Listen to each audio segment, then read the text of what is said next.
আমি না গেলে ওর মনে পাঠানো লাগবে না আবার আজকে গাড়ি সমস্যা নাই না ভাই আর ভাইয়ের মেয়েরা চলে যাচ্ছে দেখেন বাড়ি যায় বাড়ি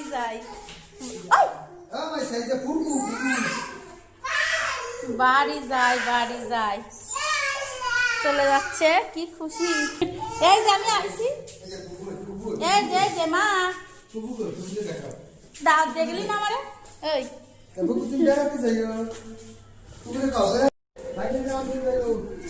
যাবানি ওর 12টায় ছুটি চলে গেল।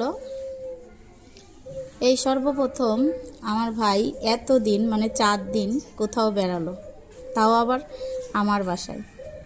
আলহামদুলিল্লাহ, যাই হোক দোয়া করি যেন সুস্থভাবে ভালোভাবে বাড়ি যেয়ে পৌঁছায়। সবাই দোয়া করবেন। টাটা। আমার ভাইজি তাকাচ্ছে বারে বারে পিছন ফিরে।